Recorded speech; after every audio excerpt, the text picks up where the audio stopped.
تخافوا ولا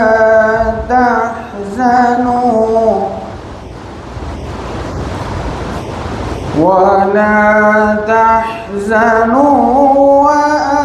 وأبشروا بالجنة التي كنتم توعدون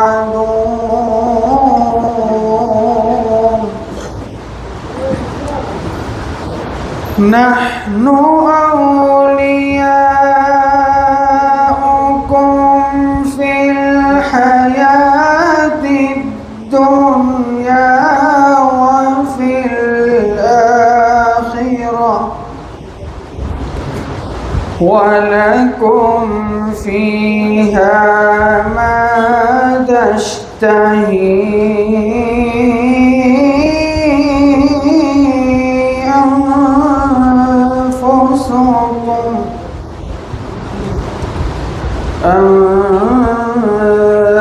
أنفسكم ولكم فيها ما تدعون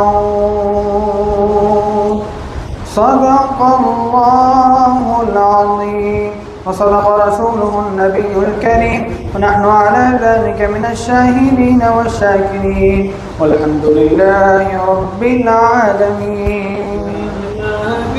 سلام عليكم يا رسول سلام عليكم يا حبيب سلام عليكم صلوات الله عليكم يا غالي سلام عليكم يا علي سلام عليكم يا جالي سلام عليكم رضوان الله عليكم أشرق البدر المنير جلبا طاهر العمير دعا في الأكوان نور باغ منه صدور وانتفى نور الضلال وانثناه المعالي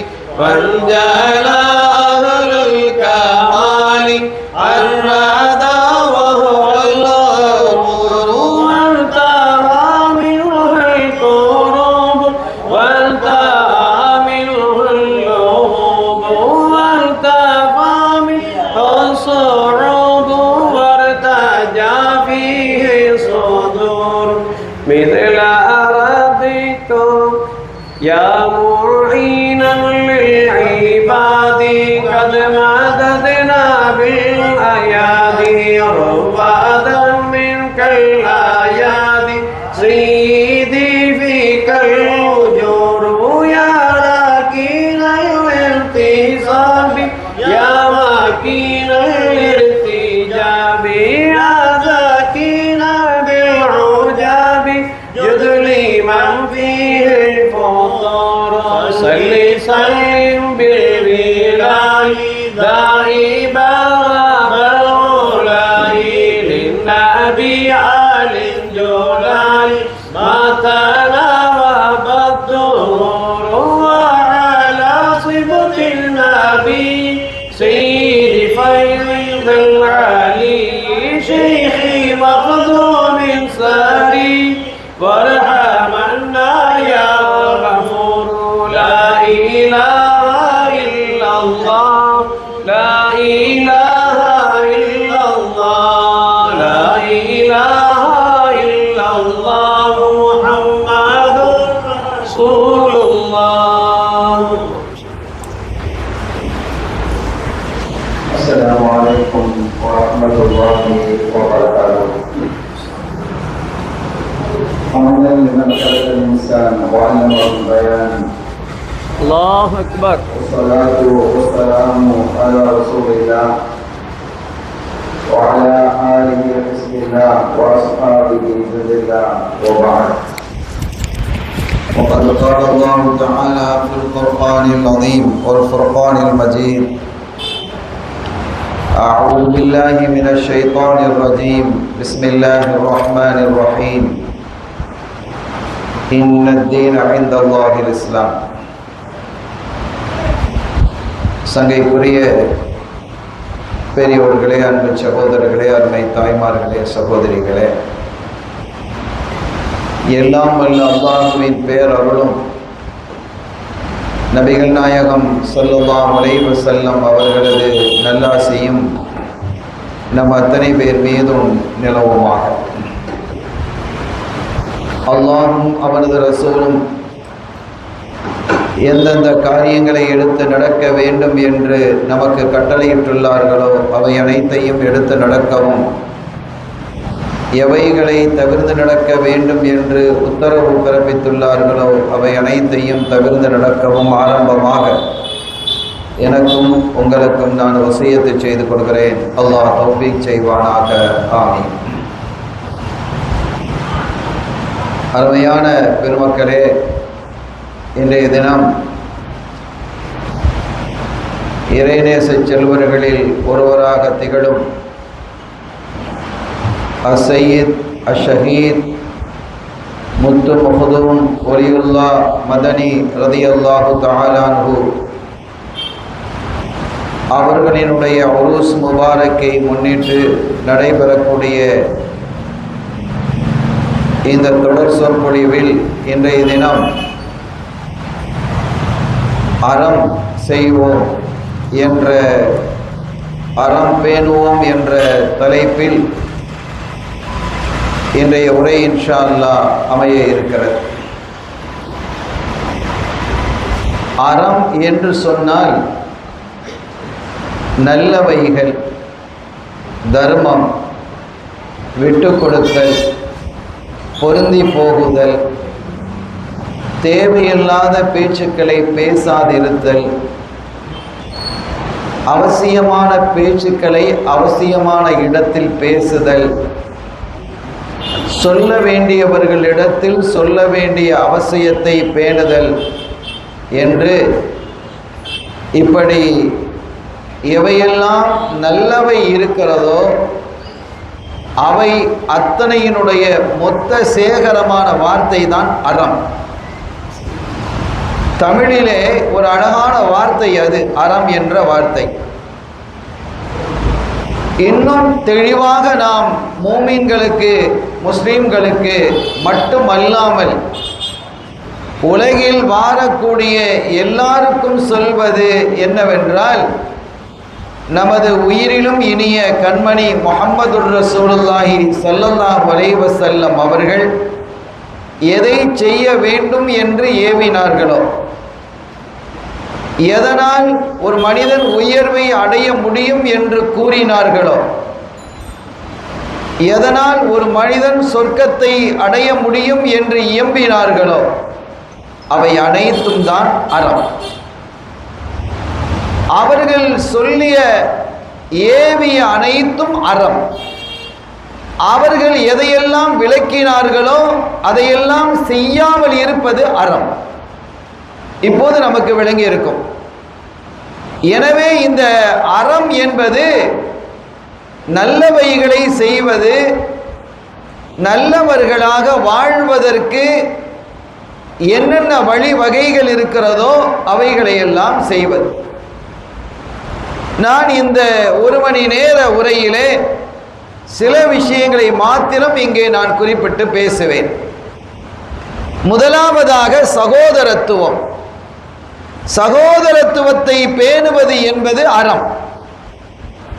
சகோதரத்துவம் என்றால் என்ன என்பது குறித்து குர்ஆன் நமக்கு தெளிவாக சொல்லுகிறது.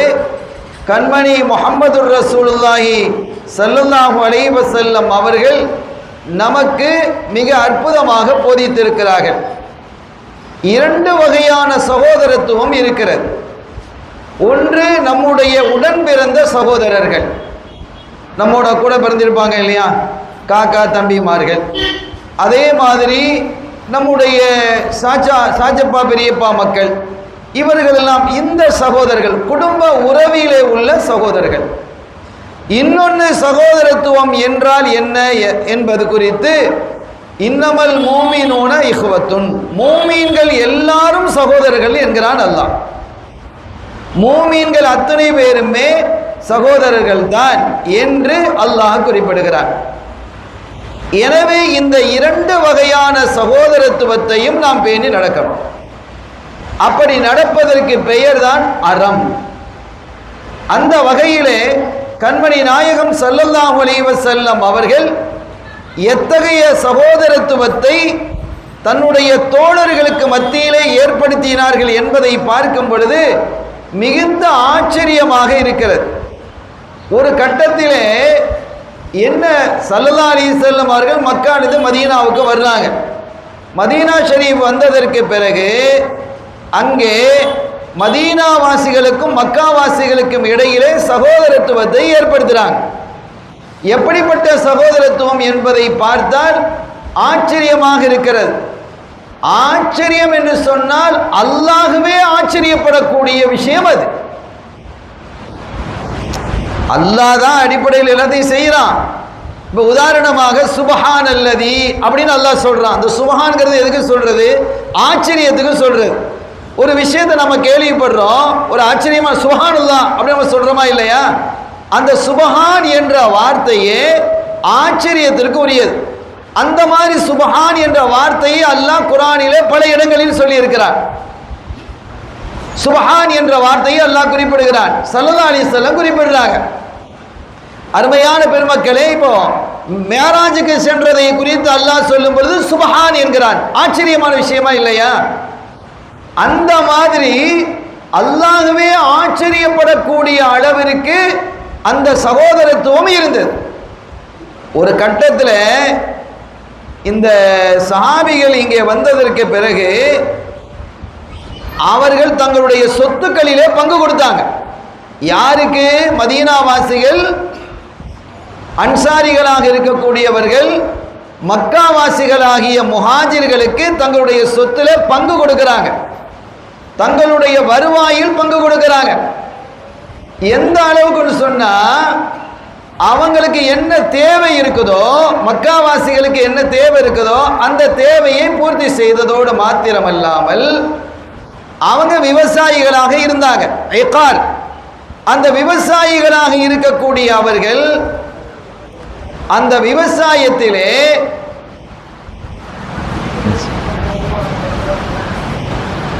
அந்த சவுண்டை கொஞ்சம் கூட்டினாங்கன்னு நினைக்கிறேன். சரி, இந்த மாஸ்டர் இருக்கும், இந்த மாஸ்டர் அந்த விவசாயத்திலே அவங்க வந்து நீங்க என்ன செய்யறாங்க, எங்களுடைய நிலங்களில் நீங்கள் விவசாயம் செய்யுங்க, வேலை வந்து பாருங்க அப்படின்னு அழைக்கிறாங்க. அந்த மாதிரி வேலை என்ன செய்யறாங்க, வேலை வந்து பார்க்கறாங்க. யார் வந்து பார்க்கறா? மக்காவாசிகள் மதீனாவாசிகளினுடைய நிலத்திலே வேலைகள் பார்க்கறாங்க. அப்படி வேலை பார்த்து அதுல வரக்கூடிய லாபம் இருக்கிறதுல அதுல பங்கு கொடுக்கிறாங்க.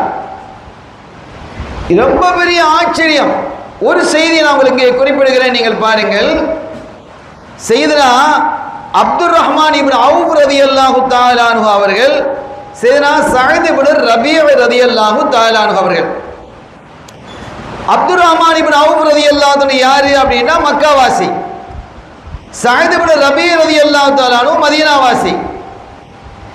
இந்த ரெண்டு பேரையும் ஸல்லல்லாஹு அலைஹி வஸல்லம் என்ன செய்றாங்க, சகோதரத்துவத்தை ஏற்படுத்தி கொடுக்கறாங்க. ஒவ்வொரு ஆளையும், மக்காலிருந்து வந்திருக்கக்கூடிய ஒவ்வொரு ஆளையும் மதீனாவாசிகளோடு சகோதரர்களாக ஏற்படுத்தி கொடுக்கிறாங்க.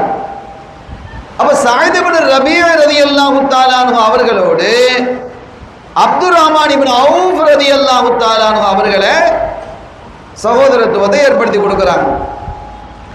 இப்ப சஅத் இப்னு ரபீஅ ரலியல்லாஹு தஆலா அன்ஹு அவங்க சொல்றாங்க, அல அக்தருல் மாலி ஃபில் அன்சார், அப்துர் ரஹ்மான் இப்னு அவுஃப் அவர்களே, நான் இந்த மதீனா வாசிகளிலேயே அதிகமான பணம் படைத்தவன், செல்வம் படைத்தவன் நான் தான். இந்த மதீனாவிலேயே அன்சாரிகளில் அதிகமாக செல்வம் படைத்தவன் யாரா இருக்கிறான்? நானா இருக்கிறேன். அதனால என்னுடைய செல்வத்திலிருந்து பாதியை நான் உங்களுக்கு தர்றேன். அப்படி யாரா சொல்லுவோமா நம்ம? அப்துர் ரஹ்மான் இப்னு அவுஃப் ரலியல்லாஹு அன்ஹு யாருன்னே சஅத் இப்னு ரபீஅக்கு தெரியாது, முன்பின் பழக்கம் இல்லை. எந்த தொடர்பும் கிடையாது, கொடுக்கல் வாங்கல் இல்லை, உறவு இல்லை, நட்பு இல்லை, ஏற்கனவே பழக்கமும் இல்லை. ஸல்லல்லாஹு அலைஹி வஸல்லம் அவர்கள் ஹிஜ்ரத் வந்த போது உங்களுக்கு இவர் சகோதரர், உங்களுக்கு இவர் சகோதரர் என்று ஒவ்வொரு ஆணையும் ஒரு ஆளோட ஜாயின் பண்ணாங்க, மக்காவாசிகளை மதீனாவாசிகளை. இந்த சகோதரத்துவம் தான் ஏற்பட்டது. இவங்க என்ன சொல்றாங்க, என் சொத்துல பாதியை தர்றேன், என் வாழ்க்கையில பாதியை தர்றேன், என் வீட்டில பாதியை தர்றேன். எங்க எப்படி இது ஆச்சரியம் இல்லையா? எவ்வளவு பெரிய ஆச்சரியமாக இருக்கிறது, அதிசயமாக இருந்தது. இவர்களினுடைய அன்சாரிகள் அந்த அளவிற்கு கொடுத்தாங்க. எந்த அளவுக்கு அப்படின்னா, ஒரு கட்டத்தில் அல்லாஹ் சொன்னா, இங்க வாங்க, வராத மௌத்தாயிட்டா அதுல வாரிசு வர்றாங்க. யாராவது மௌத்தாயிட்டா வாரிசு என்ன செய்யுது, அதுல வருது. வாரிசு வருமா?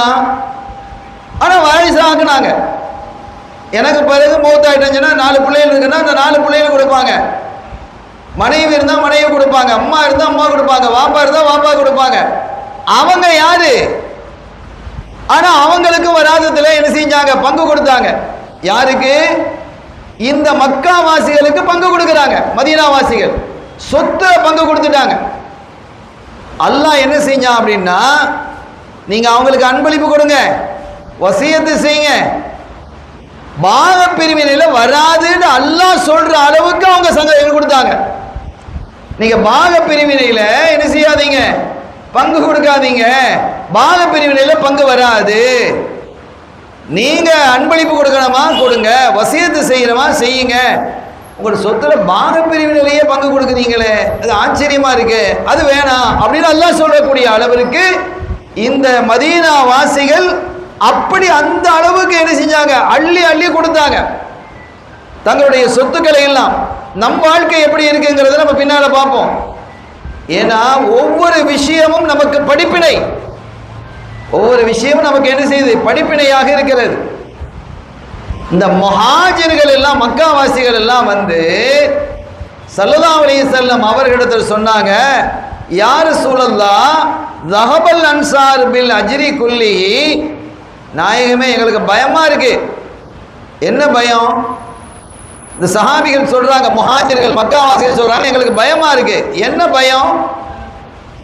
இந்த மதீனா வாசிகள் அன்சாரிகள் எல்லா நன்மைகளும் அவர்களே கொண்டு போயிடுவாங்க போல இருக்கு நாயகமே, எங்களுக்கு எந்த நன்மையும் கிடைக்காதா? எல்லா நன்மைகளுமே அவங்க அள்ளிட்டு போயிடுவாங்க போல இருக்குது. அந்த அளவிற்கு எங்களுக்கு தாராளமாக நடக்கிறாங்க, அள்ளி அள்ளி கொடுக்கறாங்க, எல்லாத்தையும் எங்களுக்கு தர்றாங்க, எங்களுக்கு கஷ்டத்தையும் போக்குறாங்க, வியாபாரத்தில் கிடைக்கக்கூடிய லாபத்தில் பங்கும் தர்றாங்க, எங்களை கூட்டாக்கிக்கிறாங்க. என்ன இது? வீடை பார்த்தா வீட்டில் தர்றாங்க, வாழ்க்கையை தர்றாங்க. எனக்கு நினைச்சே பார்க்க முடியல நாயகமே, எல்லா நன்மையும் அவங்களே கொண்டு போயிடுவாங்க போல இருக்கு, ஆகிறதுல எங்களுக்கு பாக்கியம் இருக்காதோ என்று பயப்படுறோம் அப்படின்னாங்க. அப்ப ஸல்லல்லாஹு அலைஹி வஸல்லம் சொல்றாங்க, அலைஸ தஸ்னூன அலைஹிம் வ ததுஉ லஹும். நீங்க அந்த அன்சாரிகளை புகழ இல்லையா, அவர்களுக்காக துஆ செய்ய இல்லையா அப்படின்னு கேட்கிறாங்க. அந்த அன்சாரிகளை புகழ்கிறீர்களா இல்லையா? ஆமா. அவங்களுக்காக துஆ செய்றீங்களா இல்லையா? ஆமா. அவங்களுக்கு நிறைய உங்களுக்கு அத்தனை உதவிகள் செய்யறாங்க.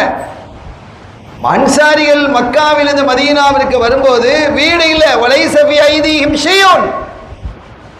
யார் சொல்றா? அனஸ் இப்னு மாலிக் ரலியல்லாஹு அன்ஹு சொல்றாங்க, மக்காவாசிகள் மதீனாவுக்கு வரும்போது வலைஸ ஃபீ ஐதீஹிம் ஷைஉன், அவர்களுடைய கையில எதுவும் இல்லை, வீசிய கையும் வெறுங்கையுமாக வந்தார்கள்.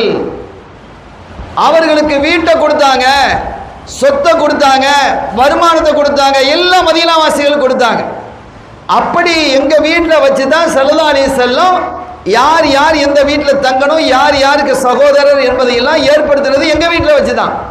அனஸ் நாயகம் சொல்றாங்க, அப்படி வந்தவர்கள் யார்? அப்படி வந்தா மக்காவாசிகள் எதுவும் இல்லாம வந்தாங்க. இப்போ அவங்க அள்ளி அள்ளி பரக்கத்தா கொடுத்துட்டாங்க. தங்களுக்கு இல்லைன்னாலும் பரவாயில்ல, அவங்களுக்குன்னு கொடுக்குறாங்க. நம்ம தமிழ்ல ஒரு பழமொழி இருக்குது, தனக்கு பிறகுதான் தானம் அப்படிம்பாங்க. அது தப்பு இல்லை. நம்ம மனைவி மக்களுக்கு கொடுக்கணும், அதுக்கு பிறகு தர்மங்கள் செய்யணுங்கிறது சரிதான். ஆனால் அதையெல்லாம் தாண்டி ஸல்லல்லாஹு அலைஹி வஸல்லம் அவர்கள் சொன்னார்கள் என்ற ஒரு காரணத்திற்காக அவங்க தாராளமாக அள்ளி கொடுத்துட்டாங்க. இதனால தான் அவங்க பயந்தாங்க. ரஹபல் அன்சார் பில் அஜ்ரி குல்லிஹி, நாயகமே எல்லா நன்மைகளும் அவங்களே எடுத்துட்டு போயிடுவாங்க போல இருக்கே அப்படின்னு பயந்தாங்க. அப்பதான் சொன்னாங்க, அவங்களுக்காக அவங்கள நீங்க புகழ்கிறீர்களா? அன்சாரிகள் அப்படிப்பட்டவர்கள், அன்சாரிகள் மேன்மையானவர்கள், அன்சாரிகள் உயரமானவர்கள் என்று புகழ்கிறீர்களா? ஆமாம் நாயகமே. அவங்களுக்காக துஆ செய்றீங்களா? ஆமாம் நாயகமே. ஸல்லல்லாஹு சொன்னாங்க, கால ஃபதாக பிதாக், அப்ப அதுக்கு இது சரியாயிடும். அந்த மாதிரி அவர்கள் உங்களுக்கு உதவி செய்யும் பொழுது அவங்கள நீங்க புகழுங்க. அவங்களுக்கு முன்னால வச்சு புகழக்கூடாது, மற்றவங்ககிட்ட புகழணும். இப்ப நமக்கு யாராவது ஒருத்தர் உதவி செய்யறாரு அப்படின்னா அவர்கிட்ட போய் புகழக்கூடாது, மற்றவர்கிட்ட அவருடைய புகழை எடுத்து சொல்லணும், அவருக்காக துஆவும் செய்யணும். ஸல்லல்லாஹு அலைஹி வஸல்லம் கத்து தர்றாங்க. முகத்துக்கு நேர புகழக்கூடாது, அது முகஸ்துதியா மாறிடும், அவரையே மாத்தி போடும், அது அவருக்கு பெருமை ஏற்படுத்துற மாதிரி ஆயிடும், அது பாவமாகவும் போயிடும். எனவே நீங்க அவர்களை புகழ்கிறீர்களா? ஆமாம் நாயகமே. அவர்களுக்காக துஆ செய்கிறீர்களா? ஆமாம் நாயகமே. அதுதான் அந்த நன்மை உங்களுக்கு கிடைக்கும் என்று ஸல்லல்லாஹு அலைஹி வஸல்லம் அவர்கள் சொல்லுகிறார்கள். இந்த செய்தியிலிருந்து நாம் என்ன விளங்குகிறோம் என்றால், அவ்வளவு தாராளமாக அந்த அன்சாரிகள் தங்களினுடைய சகோதரர்களாக ஏற்படுத்தப்பட்ட அடிப்படையில் அவங்க சகோதரர்களா? சகோதரி இல்லை, யாருன்றே தெரியாதவர்களுக்கு அள்ளி அள்ளி கொடுத்தாங்கன்னு சொன்னா தங்களுடைய உறவுகளோடு அவங்க எப்படி இருப்பாங்கிறத நீங்க பாருங்க. ஒரு கட்டத்தில் ஹைபர் யுத்தம் நடந்தது. அந்த ஹைபர் யுத்தத்தில் நிறைய கனிமத்து பொருள் கிடைத்தது, எக்கச்சக்கமான கனிமத்து பொருள் கிடைத்தது. அப்ப என்ன செஞ்சாங்கன்னா, இந்த முஹாஜிர்கள் எல்லாம் அன்சாரிகள் தந்ததையெல்லாம் திருப்பி கொடுத்தாங்க. அவங்க வானான்னு சொல்ல திருப்பி கொடுத்தாங்க. ஸல்லல்லாஹு அலைஹி வஸல்லம் அவர்களும் கூட அவர்களுக்கும் அனஸ் நாயகம் சொல்றாங்க, எங்க உம்மா ஒன்று கொடுத்துருந்தாங்க, ஒரு சின்ன தோட்டத்தை கொடுத்துருந்தாங்க. யாருக்கு? ரசூலுல்லாஹ்வுக்கு எங்க உம்மா ஒரு தோட்டத்தை கொடுத்துருந்தாங்க. ஆனா அந்த தோட்டத்தை அவங்க வச்சுக்கிட இல்லை, ஸல்லல்லாஹு அலைஹி வஸல்லம் வச்சுக்கிட இல்லை. சையதுனா உம்மு ஐமன் ரலியல்லாஹு தஆலா அன்ஹா அவங்களுக்கு கொடுத்துட்டாங்க. உம்மு ஐமனுக்கு யாரு கொடுத்துட்டாங்க? ஸல்லல்லாஹு அலைஹி வஸல்லம். உம்மு சுலைம் ரலியல்லாஹு தஆலா அன்ஹா அவங்க தந்த அந்த தோட்டத்தை அவங்களுக்கு கொடுத்துட்டாங்க. இப்ப எல்லாருமே என்ன செஞ்சாங்க? அன்சாரிகிட்ட தங்களுக்கு கிடைச்சது அவங்க தந்ததை திருப்பி கொடுக்கும்போது கண்மணி நாயகம் ஸல்லல்லாஹு அலைஹி வஸல்லம் என்ன செஞ்சாங்க? உம்மு ஐமன் ரலியல்லாஹு தஆலா அன்ஹா அவங்களுக்கு கொடுத்த அந்த தோட்டத்தை திருப்பி வாங்கி என்ன செஞ்சிட்டாங்க? உம்மு சுலைம் ரலியல்லாஹு தஆலா அவர்களுக்கு கொடுத்துட்டாங்க. இப்போ இவங்களுக்கு கொஞ்சம் சங்கடமாகுமா இல்லையா? இப்போ நான் ஒரு பொருளை எனக்கு ஒருத்தர் ஒரு அன்பளிப்பு செய்கிறார், அந்த அன்பளிப்பை நான் ஒரு ஆளுக்கு கொடுத்துட்டேன். இப்போ நான் என்ன செய்கிறேன்? அந்த அன்பளிப்பை தாங்க அப்படின்னு சொல்லி திருப்பி வாங்கி யார் எனக்கு தந்தாங்களோ அவங்களுக்கு நான் திருப்பி கொடுக்குறேன். அப்போ நீங்கள் கண்டிப்பாக வாங்கணும். இதில் எதுவும் மனஸ்தாபங்கள் எதுவும் இல்லை, மன நிறைவோடு திருப்பி கொடுக்குறோம். ஏன்னா இப்போ ஹைபரில் நிறைய எனக்கு கிடைச்சிருச்சு. ஹைபரில் அந்த யுத்தத்தில் எக்கச்சக்கமான கனிமத்து பொருள் கிடைச்சிருக்கு. அப்படி கிடைத்திருக்கும் போது நான் ஏன் வச்சுக்கிட்டு இருக்கணும்? அவங்க தந்ததை திருப்பி கொடுத்துருவோம். பரவாயில்ல, எனக்கு இல்லைன்னு தானே தந்தாங்க. அன்சாரிகள் முஹாஜிர்களுக்கு இல்லைன்னு தான் கொடுத்தாங்க, இப்போ இருக்கு. அதனால முஹாஜிர்கள் திருப்பி கொடுக்க வர்றாங்க, அன்சாரிகள் திருப்பி வேணாங்கிறாங்க, நீங்க வாங்கி தான் ஆகணும்னு கொடுக்குறாங்க. அதே மாதிரி ஸல்லல்லாஹு அலைஹி வஸல்லம் அவர்களுக்கு உம்மு சுலைம் ரலியல்லாஹு தஆலா அன்ஹா அனஸ் நாயகத்தினுடைய உம்மா ஒரு சின்ன தோட்டத்தை கொடுத்துருந்தாங்க. அதை கூட அவங்க வைக்கல, அவங்க என்ன செஞ்சிட்டாங்கன்னா நேரா உம்மு ஐமன் ரலியல்லாஹு தஆலா அன்ஹா கொடுத்துட்டாங்க.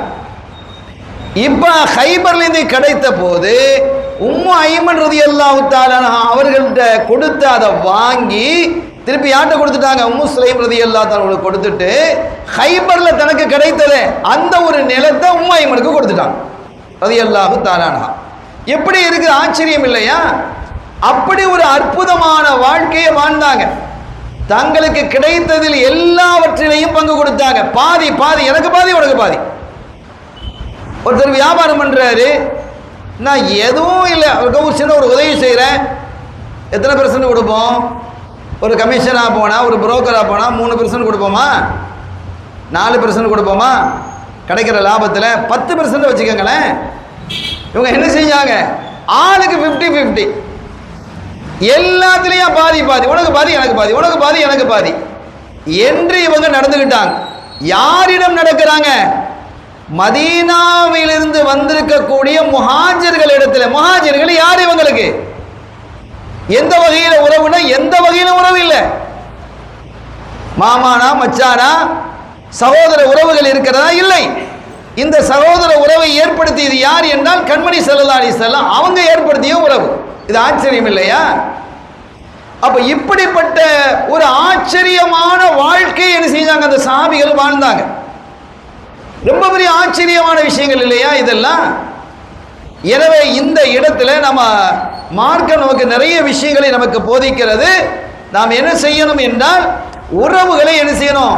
நம்ம சகோதரத்துவத்தை பேணி நடக்கணும், உறவுகளை பேணணும். இந்த உறவுகளை பேணுறதுங்கிறது அடுத்த செய்தியா வருது. இப்ப சகோதரத்துவத்தை 2 வகையான சகோதரத்துவம். ஒன்று எந்த சகோதரத்துவம் என்றால் நம்முடைய உடன் பிறந்த அல்லது காக்கா மக அந்த வகையில் இருக்கக்கூடிய சகோதரத்துவம். இன்னொன்று முஸ்லீம்கள் எல்லாருமே இன்னமல் முஸ்லிமூன இஹ்வத்துன் அல்லாஹ் சொல்றான். முஸ்லீம்கள் அத்தனை பேரும் சகோதரர்கள் தாங்கிறான். அந்த அடிப்படையில் நம்ம என்ன செய்யணும்? நடக்கணும். அப்படின்னு இந்த 2 வகையான சகோதரத்துவத்தை பற்றியும் இஸ்லாம் நமக்கு குறிப்பிட்டு காட்டுகிறது என்பதை இங்கே நாம் பார்க்க முடிகிறது. எனவே இது ஒரு ஆச்சரியமான ஒரு சகோதரத்துவம் தான். இப்படிப்பட்ட ஒரு சகோதரத்துவத்தை உலகத்தில் யாருமே வாழ முடியாது.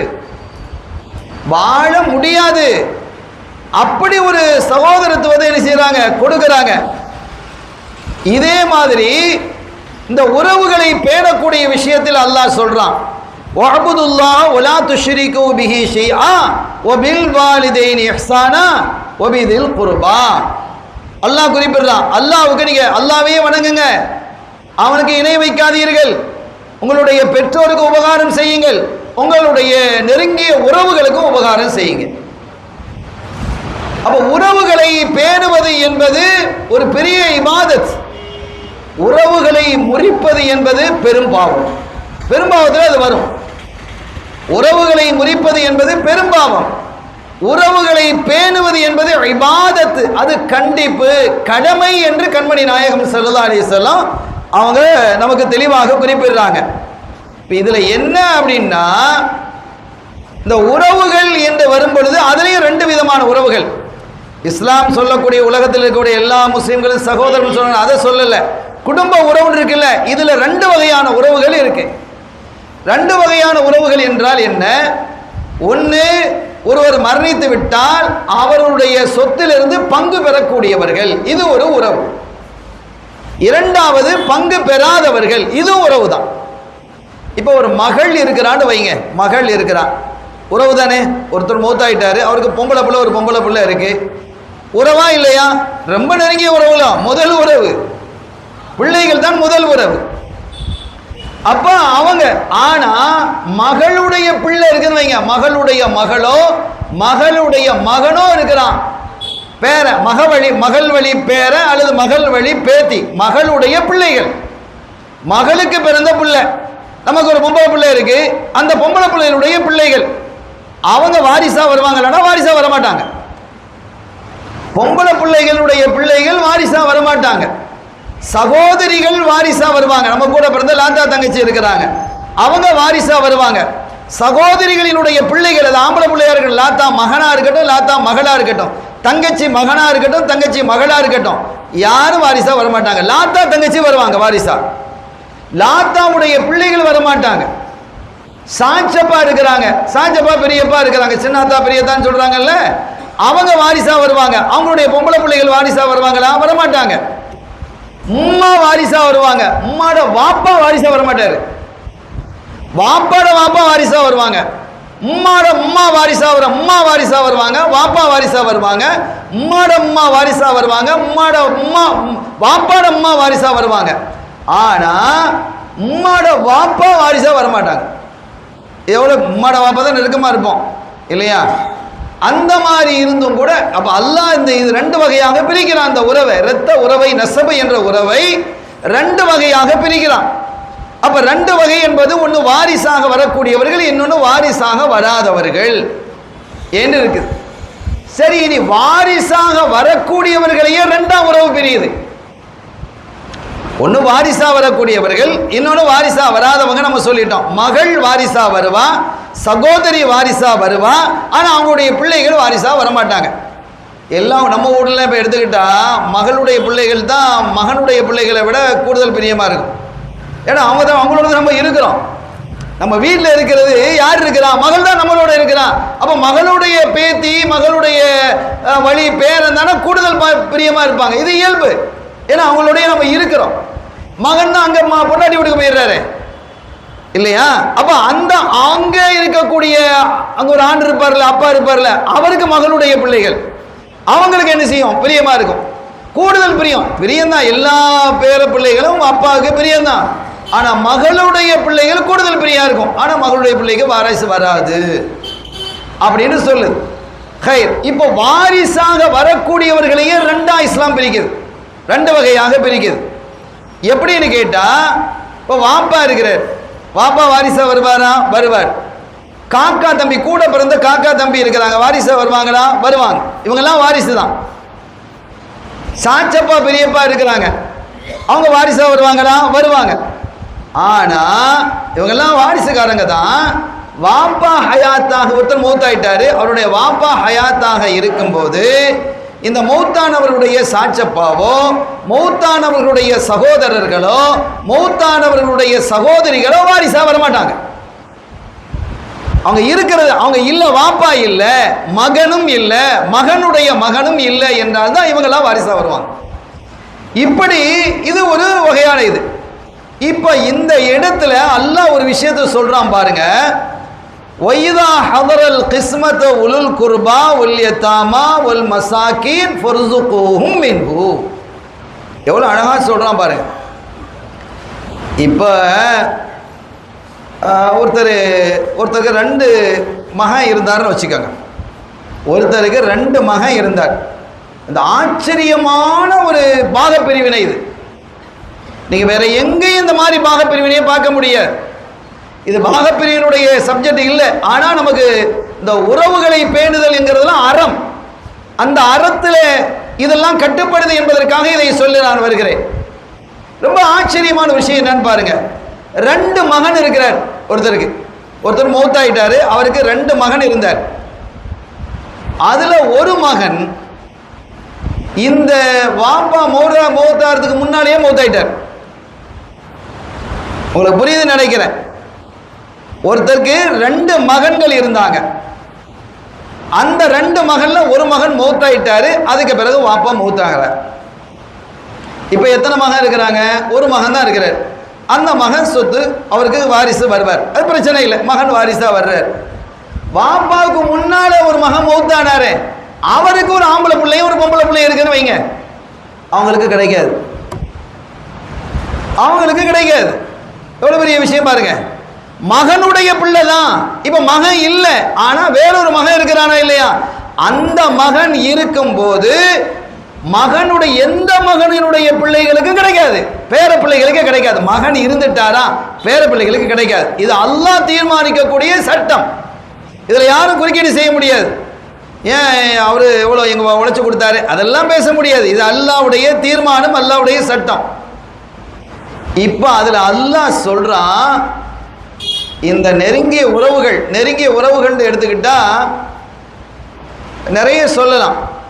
நெருங்கிய உறவுகள் எடுத்துட்டா இப்ப மகளுடைய பிள்ளைகள் நெருங்கிய உறவு தான், சகோதரிகளினுடைய பிள்ளைகள் நெருங்கிய உறவு தான், சாஜப்பா பெரியப்பாவுடைய பிள்ளைகள் நெருங்கிய உறவுகள் தான். இவங்கெல்லாம் நெருங்கிய உறவுகள் தானே. இப்ப இவங்கெல்லாம் இருக்கிறாங்க. இப்படிப்பட்ட நிலையில பேர பிள்ளைகள் இருக்கிறாங்க. பேர பிள்ளைகளுடைய அந்த பிள்ளைகளுடைய வாப்பா தன்னுடைய மகன் ஹயாத்தா இல்லை, ஆனா இன்னொரு மகன் இருக்கிறதுனால பேர பிள்ளைகளுக்கு கிடைக்கல என்ற நிலை இருக்கும்போது இப்ப அவருக்கு ஓரளவு நியாயமான சொத்து இருக்குது என்றால் அது பங்கீடு செய்யும் பொழுது இவங்களுக்கெல்லாம் கிடைக்குமா அந்த நெருங்கிய உறவுன்னு சொல்கிறோமே, வாரிசு அல்லாத அல்லது வாரிசாக இருந்து வர முடியாமல் போன இவர்களுக்கு கிடைக்குமா? கிடைக்காது. ஆனால் அவர்கள் தேவை உடையவர்களாக இருந்தால் அவங்க எதிர்பார்க்குறாங்க. ஒய்தா ஹதரல் கிஸ்மத், அந்த பங்கு வைக்கும்போது, சொத்து பாக பிரிவினை செய்யும் போது, இதெல்லாம் நம்ம ஊரில் நிறைய நடக்குதுங்கிறதுனால சொல்கிறேன். நம்ம வாழ்க்கையில் அதை கொண்டு வரணும். அல்லாஹ் சொல்கிறான், ரசூல் சொல்கிறாங்க, நாங்கெல்லாம் ரசூலு அப்படின்னு பெருசா ரசூல் மேல ஆஷிக்கா இருக்கிறோன்னா எப்படி ஆஷிக்காக இருக்கிறது? ஸல்லல்லாஹு அலைஹி வஸல்லம் சொல்றதை செஞ்சாதான் ஆஷிக்கு. நாங்க ரசூல் மேல பாட்டு படிக்கிறோன்னா ஆஷிக் ஆயிட முடியுமா? அப்படி அல்ல. நிறைய படிக்கணும், நிறைய ஸலவாத்துக்களை ஓதணும். அதே சமயத்தில் நாங்க அப்படிலாம் கொடுக்க மாட்டோம், உறவை பேண மாட்டோம்னு சொன்னா எப்படி ஸல்லல்லாஹு அலைஹி வஸல்லம் சந்தோஷப்படிப்பாங்க, மகிழ்ச்சி அடைவாங்களா? அப்ப உறவுகளை பேணணும். அப்ப அந்த நேரத்தில் நீங்க பங்கு வைக்கக்கூடிய நேரத்தில் இவர்கள் தேவையுடையவராக இருந்தால் நமக்கும் கிடைச்சா நல்லா இருக்குமேங்கிற மாதிரி உங்களுக்கு செய்தி காதல் விழுதுன்னு வைங்க. அப்போ அல்லாஹ் சொல்றான், அவங்களுக்கு நீங்க ஏதாவது கொஞ்சம் கொடுங்களேன் அப்படின்னு அல்லாஹ் சொல்றான். கொடுத்து தான் ஆகணும்னு சொல்லலை. அப்ப அல்லாஹ்வுக்கு ஒரு விருப்பம் இருக்கா இல்லையா? நீங்க கொடுங்கிறது அல்லாஹ் விருப்பமா சொல்றான் இல்லையா? ஓ கூலுலம் கவுலம் மாரூஃபா. அடுத்து ஒன்று சொல்றான் பாருங்க, அல்லாஹ்வுடைய கவுலே கவுலு தான், ஆச்சரியமானது. இப்படி யாரும் பேச முடியாது. ஏன்னா அது கவுல், கவுலுல்லா, அல்லாஹ்வுடைய சொல். சொல்லிட்டு அல்லாஹ் சொல்றான், ஓ கூலுலம் கவுலம் மாரூஃபா. இப்போ உதாரணமா உங்களுக்கு தேவை இருக்கு, நீங்க வாரிசுக்காரராக இருக்கிறீங்க, உங்களுக்கு அவருடைய வராசத்துலேருந்து கிடைக்குது ஒரு 10 லட்ச ரூபா கிடைக்குதுன்னு வைங்க. உங்களுக்கு ஒரு 10 லட்ச ரூபா கிடைக்குது, அவங்களும் ஒரு தேவை உடையவங்களா இருக்கிறாங்க. நீ ஜாஸ்தி இல்லை, ஒரு 10 லட்ச ரூபாவில் 1 லட்ச ரூபா எடுத்து அவங்களுக்கு கொஞ்சம் கொடுங்க. உனக்கு ஒரு 10 லட்ச ரூபா கிடைக்குதா, அவனுக்கு ஒரு 5 லட்ச ரூபா கிடைக்குதா, இவனுக்கு ஒரு 2 லட்ச ரூபா கிடைக்குதா, இப்படி பல பேர் கிடைக்குமா இல்லையா? இந்த கிடைக்கக்கூடியவர்கள் அவர்களுடைய நீ 1 லட்ச ரூபா கொடு, 10லேருந்து 1 கொடு. அவன் 5 கிடைக்குதா, ஒரு 50,000 ரூபா கொடுக்கட்டும். இவன் 2 கிடைக்குதா, அவன் ஒரு 20,000 ரூபா கொடுக்கட்டும். இந்த மாதிரி நடந்துக்கங்க. ஒரு 10,000 ரூபா கொடு. இப்படி என்ன செய்யுது? இந்த மாதிரி நீங்க நடந்துக்கங்க, கொடுத்தா நல்லா இருக்குமே, அப்படி செய்யுங்களே என்று அல்லாஹ் சொல்றான். கொடுத்து ஆக வேண்டும் என்று நிர்பந்திக்க இல்லை. கொடுத்துட்டு இன்னொன்னு சொல்றான் பாருங்க, ஓ கூலுலம் கவுலம் மஅரூஃபா. மச்சான் நிறைய தரணும்னு தான் ஆசை, எனக்கும் கொஞ்சம் என்ன செய்யுது தேவைகள் இருக்கு, நானும் கொஞ்சம் கடன் பட்டுட்டேன், பாப்பாட சொத்து கிடைச்சிருக்கு தான், ஆனால் எனக்கும் கொஞ்சம் தேவைகள் என்ன இருக்குது, சில கடன்கள் வாங்கியிருக்கிறேன், சில சங்கடத்தில் நானும் இருக்கிறேன், வெளியில் சொல்ல முடியாது. அதனால் அல்ஹம்துலில்லாஹ் இதை மறுக்காமல் இதை நீங்கள் என்ன செய்யுங்க, ஒரு 1 லட்ச ரூபா தர்றேன், எனக்கு 10 லட்ச ரூபா கிடச்சிருக்குது, அதை ஒரு 1 லட்ச ரூபா தர்றேன், அல்லது 50,000 ரூபா தர்றேன், அல்லது ஒரு 2 லட்ச ரூபா தர்றேன். உங்களுக்கு நான் நிறைய தரணுங்கிற ஆசை தான், ஆனால் சூழ்நிலை அப்படி இருக்குது. இதை நீங்கள் கொஞ்சம் புரிஞ்சுக்கோங்க, இதை வாங்கிக்கோங்க, பரக்கத்தான் வாங்கிக்கோங்க, மறுத்துறாதீங்க என்று கொடுங்கள் என்று சொல்லுங்கள் என்று அல்லாஹ் சொல்றான். ஓ கூலுலஹும் கவுலம் மஅரூஃபா. இதுதான் அறம். அது சொத்துல அல்லாஹ் என்ன சொன்னானோ அதுதான், அதெல்லாம் ஒரு பைசா கொடுக்க முடியாது. அப்படி நீங்க சொன்னா நீங்க குற்றவாளிகள் இல்லை, நீங்க பாவியா? பாவி இல்லை, அறம் பேணவில்லை. நீங்க கொடுத்தீங்கன்னா நீங்க என்ன கொடுத்தீங்களோ அதற்கு பன்மடங்காக அல்லாஹ் தருவான், இல்லாட்டா அதோட ஸ்டாப் பண்ணிடுவான். அதுல அபிவிருத்தி இருக்காது, பரக்கத் இருக்காது. இது அல்லாஹ்வுடைய விருப்பமா இருக்கா இல்லையா? அதனால அந்த அல்லாஹ்வினுடைய விருப்பத்தை பேணி நீங்க நடங்கங்கறான். இதை நாம கவனமாக என்ன செய்யணும்? நம்ம அடிக்கடி ஓதும், இன்னல்லாஹ் யஅமுரு பில் அத்லி வல் இஹ்சானி வ ஈதாஇல் குர்பா. நீங்க அல்லாஹ் என்ன செய்றான்? நீதமாக நடங்கள் என்று ஏவுறான், உபகாரம் செய்யுங்கள் என்று ஏவுகிறான். வ ஈதாஇல் குர்பா, குர்பதில் குர்பா என்று சொல்லக்கூடிய உறவுகள், நெருங்கிய உறவுகளுக்கு கொடுங்கங்கறான் அல்லாஹ். கொடுத்து உதவுங்கப்பா, கொடுத்து நீங்க என்ன செய்யுங்க, உதவுங்க என்று ரப்புல் ஆலமீன் அல்லாஹ் ஜல்ல ஷானஹு வ தஆலா அவனுடைய அருள்மறையாம் திருக்குர்ஆன்ல குறிப்பிட்டு காட்டுகிறான். இப்ப அம்ர் இப்னு அப்ஸத்து ஸலமி ரலியல்லாஹு தஆலா அன்ஹு அவங்க ஒரு தடவை ஸல்லல்லாஹு அலைஹி வஸல்லம் அவர்களை சந்திக்க வர்றாங்க. வெளியூர்ல உள்ளவங்க அவங்க. அப்பந்தான் இஸ்லாம் வந்திருக்கு, பிரகடனப்படுத்தப்பட்டிருக்கு, இஸ்லாம் அறிமுகப்படுத்தப்பட்ட காலம் அது. அப்ப அந்த இஸ்லாம் அறிமுகப்படுத்தப்பட்ட அந்த காலகட்டத்தில் ஸல்லல்லாஹு அலைஹி வஸல்லம் அவர்களை வந்து சந்தித்து அவங்கள கேட்குறாங்க, அம்ர் இப்னு அபஸா ரலியல்லாஹு தஆலா கேட்குறாங்க, நீங்கள் யார் அப்படின்னு கேட்குறாங்க. நான் அல்லாஹ்வின் தூதர். அல்லாஹ்வின் தூதர்னா யார், ரசூல்னா யார் அப்படின்னு ஒவ்வொன்றா கேட்குறாங்க, விவரம் கேட்குறாங்க. கேட்டுட்டு எனக்கு நீங்கள் என்ன ஏவுறீங்க, நீங்கள் அல்லாஹ்வின் தூதர்னு சொல்கிறீங்க, அல்லாஹ் உங்களுக்கு கட்டளையிட்டதாக சொல்கிறீர்கள், அந்த கட்டளையிலிருந்து எங்களுக்கு என்ன கட்டளை இடுகிறீர்கள் என்று சொல்லும் பொழுது பிசிலத்தில் அர்ஹாம், அல்லாஹ் உங்களை எதை சொல்லி இந்த சமூகத்திற்கு நபியாக அனுப்பினான் அப்படின்னு கேட்குறாங்க. அர்சலனி பிசிலத்தில் அர்ஹாம், என்னை ரப்புல் ஆலமீன் அல்லாஹ் ஜல்லஷானஹு வ தஆலா உறவுகளை பேணுமாறு அனுப்பினான். அப்போ உறவுகளை பேண சொல்றாங்க. யார் பேண சொல்றா? ஸல்லல்லாஹு அலைஹி வஸல்லம் அல்லாஹ் சொன்னதாக தான் என்ன அனுப்பியே இருக்கிறாங்கிறாங்க. இப்ப அந்த சஹாபி என்ன செய்யறாங்கன்னா, அதுக்கு பிறகு அவர் சொன்னாங்க, நான் உங்களை நாயகமே உங்களை நான் பின்பற்றேன், உங்களை நான் ஏற்றுக்கிட்டேன், களிமா சொல்லி இஸ்லாத்துக்கு வந்துட்டாங்க, நான் உங்களோட இருந்துடுறேன்னு சொல்லும்போது நீங்கள் இப்போ இருக்க முடியாது, இங்கே ஆகப்பெரிய பிரச்சனை இருக்குது, இங்கே நிறைய ஆட்கள் என்னோட சேர இல்லை, அது ஒரு காலகட்டத்தில் அதெல்லாம் இணைவாங்க, அப்படி இணைஞ்ச பிறகு நீங்கள் வாங்க, இப்போ உங்கள் ஊருக்கு போங்க, உங்கள் ஊருக்கு போய் இப்படி இப்படி நடங்க, குடும்பத்தோடு நல்ல உறவோடு இருங்கன்னு சொல்லி அனுப்பிட்டாங்க. அதுக்கு பிறகு ஸல்லல்லாஹு அலைஹி வஸல்லம் மதீனா ஷரீஃபுக்கு வந்ததற்கு பிறகு இந்த அம்ர் இப்னு அபஸத் ஸலமி ரலியல்லாஹு தஆலா அன்ஹு அவர்கள் மதீனா ஷரீஃபுக்கு வர்றாங்க.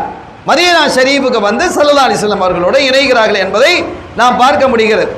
அருமையான பெருமக்களே, சாயிதா பனு சாயிதா கிளையை சார்ந்த ஒரு நபர். பனு சாயிதாண்டு அந்த அரபு மக்கள் குளம் குளமாக கோத்திரம் கோத்திரமாக வாழ்ந்து வந்தாங்க. குழு குழுவாக வாழ்வாங்க, கோத்திரம் கோத்திரமாக என்ன செய்வாங்க, வாழ்வாங்க. அப்படி அவங்க வாழ்ந்து வந்த அந்த காலகட்டத்தில் அந்த பனு சலமா கோத்திரத்தை சார்ந்த ஒரு மனிதர் வர்றார். ஒரு மனிதர் வந்து, யார் சொல்லலாம், எங்கள் அம்மா வாப்பாலாம் ஒஃபாத் ஆகிட்டாங்க, எனக்கு அம்மாவும் இல்லை வாப்பாவும் இல்லை, பக்கிய மின் பிர்ரி மா ஷையுன், மௌத்தா போன எங்கள் அம்மாவுக்கு எங்கள் வாப்பாவுக்கு நான் செய்ய வேண்டிய கடமைகள் ஏதாவது இருக்கிறதா? அம்மா ஒஃபாத் ஆகிட்டாங்க, வாப்பா ஒஃபாத் ஆகிட்டாங்க, அவங்களுக்கு நான் செய்ய வேண்டிய கடமைகள் ஏதாவது இருக்குதா நாயகமே அப்படின்னு கேட்குறாங்க. அப்போ ஸல்லல்லாஹு அலைஹி வஸல்லம் சொன்னாங்க, ஆமாம் 4 வகையான விஷயம் இருக்கு. அர்பாத்துன், 4 விஷயங்களை நீங்கள் என்ன செய்யணும், உங்களுடைய மரணித்து விட்ட தாய் தந்தையர்களுக்கு நீங்கள் செய்யணும். என்னது அப்படிங்கிறாங்க. ஒன்று அஸ்ஸலாத்து அலைஹிமா வல் இஸ்திக்பாரு லஹுமா. ஒன்று அவர்களுக்காக, சலாத்துன்னு அந்த இடத்துல தொழுகை இல்லை, துவா. சலாத்துக்கு துவான்னு அர்த்தம் இருக்குது, சலாத்துக்கு நிறைய அர்த்தம் இருக்குது. அப்போ அவர்களுக்காக நீங்கள் என்ன செய்யணும், துவா செய்வதும் அவர்களுக்காக இஸ்திக்பார் செய்வதும். உங்களுடைய எல்லா நேரங்களிலும் உங்களுடைய பெற்றோருக்காக நீங்கள் என்ன செய்யுங்க, துவா செய்யுங்க, அவர்களுக்காக இஸ்திக்பார் பிழைப்பிற்கு தேடுங்க. இதை நீங்கள் தேடிக்கிட்டே இருக்கணும். இது 1வது. 2வது என்னன்னா, இன்ஃபாது அஹதிஹிமா மின் பஅதி மௌதிஹிமா, அவங்க ஏதாவது ஒரு வாக்கு கொடுத்திருந்தா அந்த வாக்கை நீங்க நிறைவேற்றணும். உங்க அப்பா அம்மா ஒரு வாக்கு கொடுத்துருக்குறாங்க. இப்போ நம்ம ஊர்லாம் இப்போ யாராவது மௌத்தாயிட்டா, எங்கள் வாப்பா மௌத்தாகி இருக்கிறாங்க, அல்லது எங்கள் சகோதரர் மௌத்தாக இருக்கிறாங்க, கொடுக்கல் வாங்கிருந்தா ஏதாவது வாக்கு கொடுத்துருந்தா எங்ககிட்ட கேளுங்க, நாங்கள் நிறைவேற்றி வைக்கிறோம்னு சொல்கிறாங்களா இல்லையா? அது அவசியம், அது முக்கியமான ஒரு விஷயம்தான், அது சொல்ல வேண்டிய இடமும் கூட. ஏன்னா அந்த ஜனாசாவில் கலந்துக்கிட்டு இருக்கும்போது அந்த செய்திகள் வெளியிலையும் போகும்.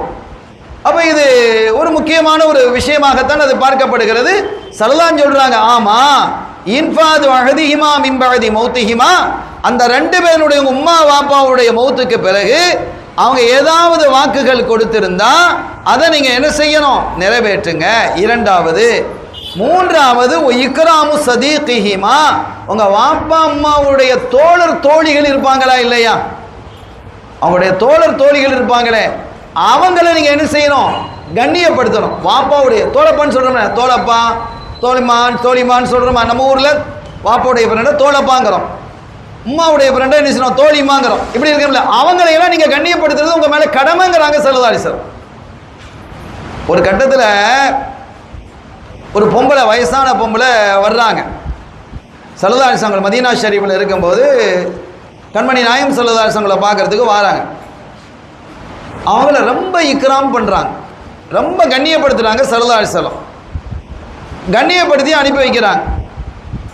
அப்போ ஆயிஷா நாய் கேட்குறாங்க, யாரும் சொல்லுதா, நீங்கள் யார் வந்தாலும் கண்ணியப்படுத்துவீங்க, அது உங்களுடைய இயல்பு, அது எல்லாரையும் நீங்கள் கண்ணியப்படுத்துவீங்க, ஆனால் இந்த பொம்பளையை ரொம்ப கண்ணியப்படுத்தினீங்களே அப்படின்னு கேட்கும்போது, இவங்க யார் தெரியுமா, ஹதீஜாவுடைய தோழி, மனைவியினுடைய தோழி, மனைவி ஹதீஜா. அப்போ ஹதீஜா தோணா ரசூல் ஸல்லல்லாஹு அலைஹி வஸல்லம் 15 வயசு மூப்பு, அது நீங்கள் விளங்கிக்கிடணும். அப்போ என் மனைவியினுடைய தோழியாக இருந்தவர்கள் அவங்க இருக்கும்போதெல்லாம் வந்து சந்திப்பாங்க, அதுக்கப்புறம் வஃபாத்துக்கு பிறகு வரல, இன்னைக்கு தான் வந்திருக்கிறாங்க, அதனால் நான் கண்ணியப்படுத்துகிறேன் அப்படின்னு என்ன செய்கிறாங்க, சொல்கிறாங்க. இப்போ மனைவியினுடைய தோழியையே கண்ணியப்படுத்தும் போது உம்மாவுடைய தோழி எப்படி கண்ணியப்படுத்தணும், வாப்பாவுடைய தோழர்களை எப்படி கண்ணியப்படுத்தணும், இது கடமைங்கிறாங்க ஸல்லல்லாஹு அலைஹி வஸல்லம். இது நீங்கள் அதை செய்யணும் அப்படிங்கிறாங்க. அதுக்கு அடுத்து அவங்க சொல்கிறாங்க, இதுதான் இன்னைக்கு சப்ஜெக்ட், ஓ சீலத்து ரஹிமிஹிமா, அவங்களுடைய குடும்ப உறவை நீங்கள் பேணணும். குடும்ப உறவு, உனக்கு குடும்ப உறவு யாரை வச்சு, ஒன்று உம்மா வழி அல்லது வாப்பா வழி, அப்படிதானே? நமக்கு குடும்ப உறவு எங்கேருந்து ஏற்படும், ஒன்று உம்மா வழியில் வரணும் அல்லது வாப்பா வழியில் வரணும். வேற என்ன, உம்மாவும் வாப்பா வச்சு தான் நம்ம பிறந்து இருக்கிறோம். நம்முடைய உறவுகள் குடும்ப உறவு, அதை சொல்லலாம் சொல்றாங்க, அல்லதி லா ரஹிம லக்க மின் கிபலிஹிமா இல்லா மின் கிபலிஹிமா, அந்த உறவு என்பது உம்மா வாப்பாவை கொண்டு தான் வரும், அதை கொண்டு இல்லாமல் வேற உறவுங்கிறது, குடும்ப உறவுங்கிறது உனக்கு எந்த பக்கத்தில் வரப்போகுது, ஒன்று வாப்பா வழியிலேயே இருக்கணும் அல்லது உம்மா வழியிலேயே இருக்கணும். இந்த ரெண்டு வழி இல்லாமல் வேற ஒரு குடும்ப உறவுங்கிறது உனக்கு இல்லை.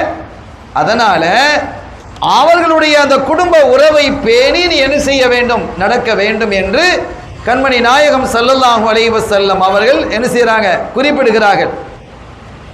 இப்போ நம்ம நடைமுறைக்கு நான் வர்றதுக்கு முன்னால் இன்னொரு செய்தி நான் சொல்லிடுறேன். ஒரு மனிதர் ஸல்லல்லாஹு அலைஹி வஸல்லம் கூட வரார், இது மெயின் சப்ஜெக்ட். இப்போ பேசக்கூடிய சொல்லை இப்போ சொன்ன இந்த வழியிலேயே ரொம்ப முக்கியமான ஒரு விஷயத்தை பாருங்க. ஸல்லல்லாஹு அலைஹி வஸல்லம் அவர்கிட்ட ஜா ரஜுலுன் இன்னலி கராபத்தன், நாயகமே எனக்கு ஒரு சொந்தக்காரர் இருக்கிறார், சொந்தக்காரங்க இருக்கிறாங்க, சொந்த உறவுகள் இருக்கிறாங்க, அசிலுஹும் வ யக்தஊனி, நான் அவங்கள சேர்ந்து தான் நடக்கிறேன், ஆனால் அவங்க என்ன துண்டிச்சு நடக்கிறாங்க, கண்டுக்கிறதே இல்லை, என்ன கண்டுக்கிறதே இல்லை. சலான் சொன்னால் பதில் சொல்ல மாட்டார், எனக்கு என்ன வேலை தான் கிடக்குது, நான் இனி சலான் சொல்ல மாட்டேன், இது உறவு இல்லை. என்ன அவர் என்ன செய்ய ஃபங்க்ஷனுக்கு கூப்பிட இல்லை, அதனால நான் கூப்பிட மாட்டேன், இது உறவு கிடையாது. ஸல்லல்லாஹு அலைஹி வஸல்லம் இதை வெறுக்கிறாங்க. ஒரு ஃபங்க்ஷனுக்கு இப்போ நம்மளை வந்து ஒரு ஃபங்க்ஷனுக்கு நம்ம உறவுகளை ஒருத்தன் கூப்பிட இல்லைன்னு வைங்க, நம்ம கூப்பிட இல்லை, அதனால் நான் என்ன செய்ய மாட்டேன், அவங்கள கூப்பிட மாட்டேன் அப்படின்னு நீங்கள் சொன்னீங்கன்னா ஸல்லல்லாஹு அலைஹி வஸல்லம் அவர்கள் உங்களை வெறுக்கிறாங்க. ரொம்ப ஆபத்தானது. அவங்க என்ன சொல்கிறாங்கன்னு பாருங்கள், இது அவங்க சொல்கிறது. இப்போ நாம் வந்து என்ன செய்கிறோம், நம்ம சுன்னத்துல் ஜமாத் ரசூலுல்லாஹ் மேலே நம்ம பிடிப்பு பற்று நம்ம சொல்லிக்கிறோம். ஆனால் இந்த நம்மளை ஒரு ஒருத்தன் கூப்பிட இல்லை, ஒரு ஃபங்க்ஷனுக்கு கூப்பிட இல்லை, மகள்கிட்ட கல்யாணத்துக்கு கூப்பிட இல்லை, என் மகளுக்கு கல்யாணம் அவனை கூப்பிட இல்லாதனா நானும் என் மகளுக்கு கல்யாணத்துக்கு கூப்பிட மாட்டேன், எங்கள் வீடு ஃபங்க்ஷனுக்கு கூப்பிட மாட்டேன், எங்கள் வீடு ஓப்பனுக்கு கூப்பிட மாட்டேன்னு சொன்னால் அது நியாயமா? நியாயம் இல்லை என்கிறார்கள் முஹம்மது ரசூலுல்லாஹி ஸல்லல்லாஹு அலைஹி வஸல்லம். ஒரு மூமின் அப்படி நடக்கக்கூடாதுங்கிறாங்க, நீ செய்யாதேங்கிறாங்க. நாம் அப்படி தானே செய்கிறோம். ரசூலுல்லாஹ் சொன்னா என்ன, அல்லாஹ் சொன்னா என்னன்னு இருக்கிறோமா இல்லையா? நம்ம வாழ்க்கையில் எப்படி இருக்குது, எவ்வளோ ஆச்சரியமாக இருக்குது. நம்முடைய நஃப்ஸுக்கு நாம் என்ன செய்யணும், வழிபட்டு இருக்கிறோமே தவிர அல்லாஹ் ரசூலுக்கு நம்ம என்ன செய்யல, வழிபட்டு இல்லை. அப்போ அவங்க சொல்றாங்க, அஸ்லுஹும் வ யக்தஊனி, நான் அவர்களை இணைந்து நடக்கிறேன், அவர்கள் என்னை துண்டிக்கிறார்கள்.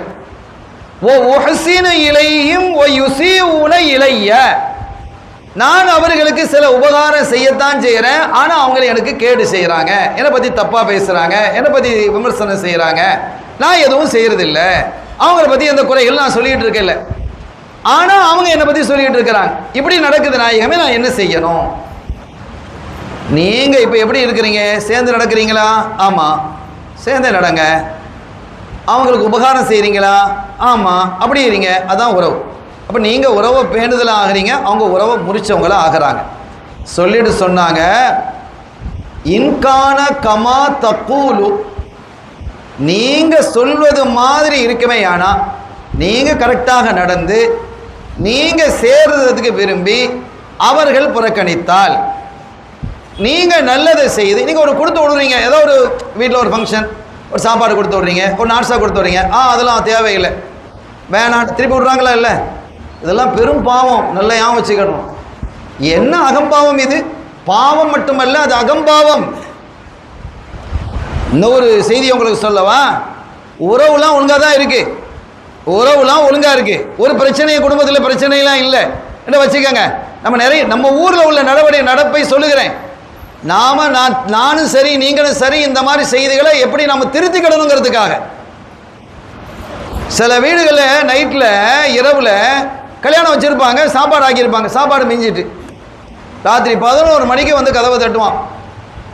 மாமாவோட மச்சாவோட ஆக்கிது சாப்பாடு தந்தாங்க, நாங்கள் எல்லாம் சாப்பிட்டுட்டு படுத்துட்டோம், எங்களுக்கு தேவையில்லை. இது ஹராம், ஹராம். இது நீ ஏன் திருப்புற? நீ அப்படி திருப்புவதன் மூலமாக உறவை நீ துண்டித்த பாவத்துக்கு ஆளாகுவாங்கிறாங்க ஸல்லல்லாஹு அலைஹி வஸல்லம்.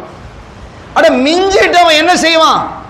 தர்றான். அல்ஹம்துலில்லாஹ் வாங்கியிருந்தா பெரிய ஃப்ரிட்ஜ் தான் இருக்குது, மாச கணக்காக வச்சு சாப்பிட்றீங்களே, அதை ஏன் நீ திருப்புற? நீ திருப்ப கூடாதுங்கிறாங்க ஸல்லல்லாஹு அலைஹி வஸல்லம். நாங்கள் வந்து அப்படி நாங்கள் ஆஷிகர் ரசூல், ஆனால் ரசூல் சொன்னதை கேட்க மாட்டோம்னா என்ன ஆஷிகர் ரசூல்?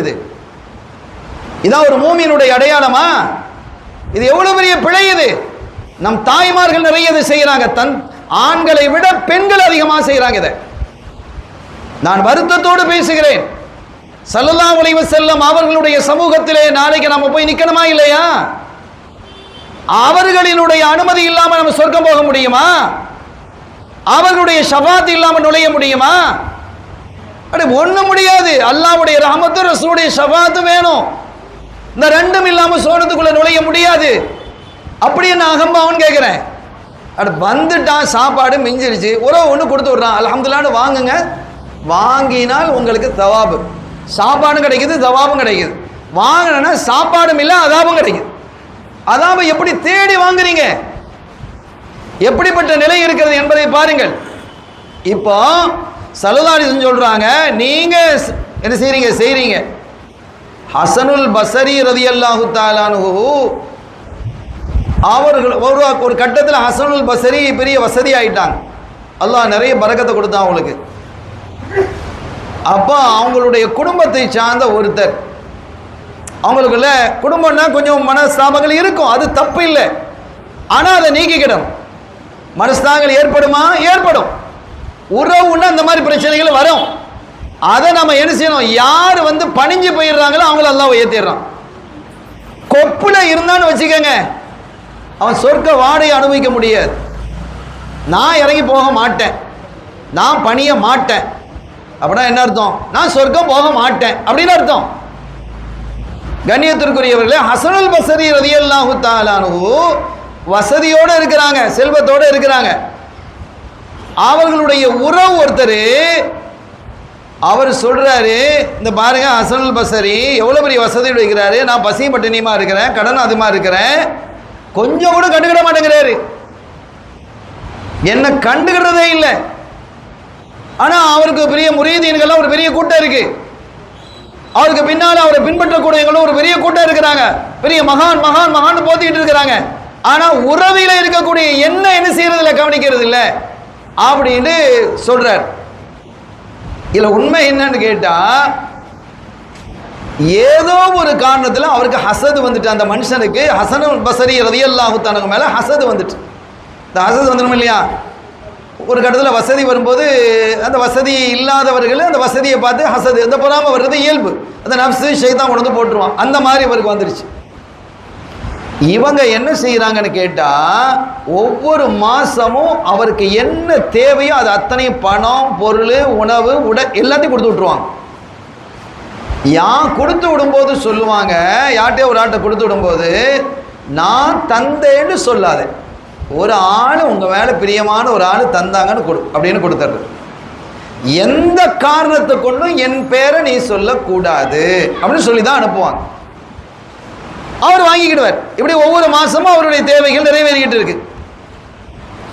ஒரு கட்டத்தில் ஆனா ஒவ்வொரு தடவையும் ஒரு ஆள்கிட்ட கொடுத்து விடுவாங்க. இன்னொரு ஆள்கிட்ட கொடுத்து விடும்போது அதே மாதிரி சொல்றாங்க, நீங்க கொடுங்க, எந்த காரணத்தை கொண்டும் என் பேரை சொல்லக்கூடாது ஹசனுல் பஸரி நாயகம் சொல்றாங்க. அப்போ அவர் கொண்டு போய் கொடுக்கும்போது, இந்த பாருங்க, இந்த மாதம் பிறந்துட்டா யாரோ ஒருத்தர் நல்ல மனுஷன் எனக்கு எனக்கு என்ன தேவையோ அதெல்லாம் உணவு வந்துடுது, உடை வந்துடுது, பணம் வந்துடுது, எல்லாம் கொண்டு வந்து தர்றாங்க. ஆனால் எங்கள் சொந்தக்காரர் ஒருத்தர் இருக்கிற பாருங்க, ஹசனுல் பசரி, ஆக கஞ்சனா இருக்கிறார், என்னை கண்டுக்கிடவே மாட்டேங்கிறார். வந்தவருக்கு மண்டை வரைக்கும் ஏறுது, சூடு ஏறுது, அடிச்சரெல்லாம் போல வருது. அடே ஒவ்வொரு நாளும் அவங்க ஒவ்வொரு மாசமும் அவங்க தடவை தர்றாங்க அப்படின்னு. ஆனால் சொல்றதுக்கு வாயில வருது, ஆனால் அவங்க வாக்கு வாங்கிட்டு சத்தியம் வாங்கிட்டு தான் அனுப்பியிருக்கிறாங்க என்னை சொல்லக்கூடாதுன்னு. வேற வழி இல்லாமல் கடுமையான கோபம் நேரம் வந்தாங்க. நாயமே என்ன இது, இவர் இப்படி பேசுறாரு, நீங்க எப்படி கொடுத்துட்டு இருக்கிறீங்க அப்படின்ட்டு. நீங்க தான் கொடுக்குறீங்கன்னு தெரிஞ்சுட்டா என்ன, அப்ப அந்த பிரச்சனை நீங்கிருமா இல்லையா? இதுல தான் அது ஹிக்மத் இருக்கு. இந்த பிரச்சனை நீங்கிருமா இல்லையா? நீங்க தர்றீங்கன்னு சொல்லி அந்த அவர் வாயை அடைச்ச மாதிரி இல்லை, உங்களை பத்தி குறை பேசிட்டு இருக்க மாட்டார் இல்லையா? அதனால நீங்க தந்தன்னு சொல்லிட்டா என்ன அப்படின்னு கேட்கும்போது அப்போ அவங்க சொன்னாங்க, நான் தந்துட்டா, நான் என்ன சொல்லிட்டா அவர் வாயை மூடிட்டா பிரச்சனை இல்லை. ஆனால் என்ன தெரியுமா, எனக்கு நல்லாவே தெரியும், நான் தான் கொடுத்து விட்டேன்னு சொன்னால் அவர் வாங்க மாட்டார். அவர் வாங்க இல்லைன்னு சொன்னால் அவருடைய பிள்ளைகள்லாம் பட்டினியாக கிடக்கும். என்னுடைய உறவு இல்லையா, அவர் திட்டுனாலும் பரவாயில்லை, என் உறவு பசியோடு இருக்கக்கூடாது, என் பிள்ளைகள் குடும்பத்து பிள்ளைகள் பட்டினியோடு கிடக்கக்கூடாது. கண்டிப்பாக அவர் வாங்க மாட்டார். அவருடைய குணம் எனக்கு நல்லாவே தெரியும். பட்டினி கிடப்பாரே தவிர, பஞ்சத்தில் இருப்பாரே தவிர, சங்கடத்திலையும் கஷ்டத்திலையும் இருப்பாரே தவிர ஒருபோதும் என்ன செய்ய மாட்டார், நான் தான் கொடுத்து விடுறேன்னு சொன்னா வாங்க மாட்டார். அதுக்கு நான் திட்டம் வாங்கினாலும் பரவாயில்ல, என் பிள்ளைகள் சாப்பிட்டுட்டு போகட்டும். எப்படி இருக்கு பாருங்க. அப்போ அப்படி என்ன செஞ்சிருக்கிறாங்க, இருந்திருக்கிறாங்க. யாரு? ஹசனுல் பஸ்ரி ரலியல்லாஹு தஆலா அன்ஹு அவர்கள். இன்னொரு பெரிய ஒரு ஆச்சரியமான விஷயம் என்னன்னா, எல்லாருக்கும் தெரியும், புகாரியில நீண்ட ஹதீஸாக இடம்பெறுது. பனு முஸ்தலக்னு ஒரு யுத்தம். அந்த யுத்தத்திற்கு ஸல்லல்லாஹு அலைஹி வஸல்லம் சஹாபிகளோட போறாங்க. போயிட்டு வரும்பொழுது ஒரு பிரச்சனை ஏற்பட்டது. அது எல்லாருக்கும் ஆயிஷா நாயை பற்றி ஒரு தப்பான அபிப்பிராயத்தை முனாஃபிக்குகள் பேசிட்டானோ. சஃப்வான் ரலியல்லாஹு தஆலா என்ற ஒரு சஹாபியோட இணைத்து அவங்கள பத்தி தப்பா என்ன செஞ்சிட்டாங்க, முனாஃபிகள்லாம் பேசிட்டாங்க. இதுல ஒரு ஆள் யாருன்னா மிஸ்தஹ் ரலியல்லாஹு தஆலா, சஹாபி தான். மிஸ்தஹ்ங்கிறது முனாஃபிகல்ல சஹாபி. அவங்கள அந்த முனாஃபிக்குகள் சொன்னதை நம்பி பேசிட்டாங்க. இதுல பெரிய விஷயம் என்ன தெரியுமா, அந்த மிஸ்தஹ் யாருன்னு கேட்டா பத்ர் சஹாபி. அதையும் தாண்டி என்ன தெரியுமா, ஆயிஷா நாயகினுடைய இரத்த பந்தத்தில் உள்ள ஆள், அபூபக்கர் சித்திக் நாயகத்தினுடைய சொந்தக்காரர். எப்படிலாம் இருக்குது பாருங்க. பத்ர் சஹாபி பத்ர் சஹாபி ஆயிஷா நாயகியை பற்றி என்ன செய்யறாங்க, கதவு இட்டு கட்டுறாங்க அந்த முனாஃபிக்குகள். அதில் இவங்க தெரியாமல் என்ன செஞ்சிட்டாங்க, இணைஞ்சிட்டாங்க. இதில் பெரிய வேடிக்கை என்னன்னா, அவங்க குடும்பத்தை சார்ந்தவங்க. இவளுக்கு அபூபக்கர் சித்திக் நாயகத்தினுடைய குடும்பத்தை சார்ந்தவங்க என்பது மட்டுமல்ல, மிஸ்தஹ் ஒரு ஏழை ரலியல்லாஹு தஆலா, ஒரு ஏழையா இருக்கிறாங்க. அவங்களுடைய குடும்பத்திற்கு மாச படிவுடை யாரு கொடுக்குறா தெரியுமா, அபூபக்கர் சித்திக் நாயகம் தான் கொடுக்குறாங்க. எப்படி இருக்குது பாருங்க. அட அவங்க காசையே வாங்கிக்கிட்டு சித்திக் நாயகம் தரக்கூடிய அந்த படிவுடையே மாசம் மாசம் வாங்கிக்கிட்டு அவங்க பிள்ளையே ரசூலுல்லாஹ்வினுடைய மனைவியையே நீ கதவு இட்டுக்கட்டு பேசணும்னு சொன்னா எப்படி இருக்கும்?